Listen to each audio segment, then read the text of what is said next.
నమస్కారం. నేను మీ డాక్టర్ చిన్నమై లంజిరెడ్డిని.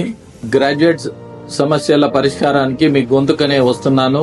మీ మద్దతు నాకు అందించి నా అభ్యర్థిత్వాన్ని బలపరిచి మొదటి ప్రాధాన్యత ఓటు వేసి గెలిపించాలని ప్రార్థిస్తున్నాను. భారత్ మాతాకి జై. Hi, welcome to yoyo TV.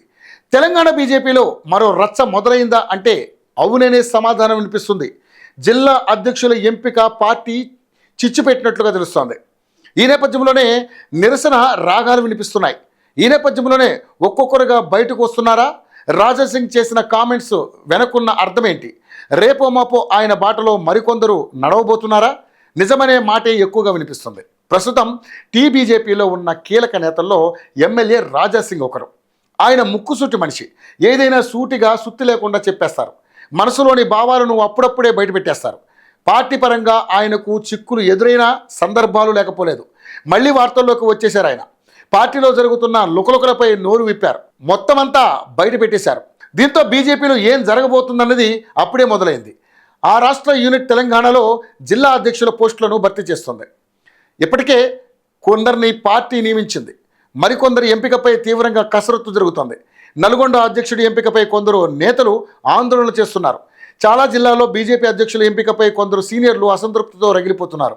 కాకపోతే అందరూ సైలెంట్గా ఉంటున్నారు. లేటెస్ట్గా నల్గొండ జిల్లా బీజేపీ అధ్యక్ష పదవి వ్యవహారం దుమారం మొదలైంది. ఈ పదవిని ఎస్సీ లేదా బీసీ వర్గానికి చెందిన నేతలకు ఇవ్వాలని తాను సూచించినట్లు ఎమ్మెల్యే రాజాసింగ్ చెప్పారు.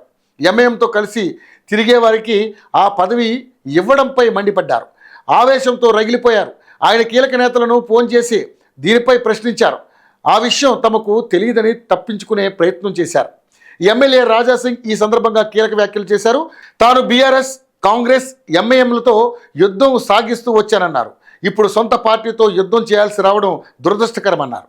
జిల్లా అధ్యక్ష పదవి అనేది ఎమ్మెల్యే లేదా ఎంపీ సూచించిన వ్యక్తికి ప్రతి చోట ఇవ్వడం జరుగుతుందన్నారు. పార్టీలో తన సూచనలను ఎందుకు పక్కన పెట్టారన్న దానిపై రుసరుసలాడారు. జీవితంలో ఎప్పటి నుంచో ధర్మ ప్రచారం చేస్తున్నారని, బ్రోకరిజం తాను నేర్చుకోలేదని అన్నారు. ఇలాంటి కొందరి వల్లే పార్టీ వెనకబడిందని హాట్ కామెంట్ చేశారు. తెలంగాణలో బీజేపీ ఎప్పుడూ అధికారంలోకి రావాల్సిందని, రిటైర్ అయిన వ్యక్తుల వల్ల బీజేపీ ప్రభుత్వం వచ్చే అవకాశం లేదని కుండబద్దలు కొట్టేశారు. సింపుల్గా చెప్పాలంటే పార్టీలో చేరిన నుంచి వేధింపులు భరిస్తున్నానని, ఇక తట్టుకోలేకపోతున్నానని తెలిపారు.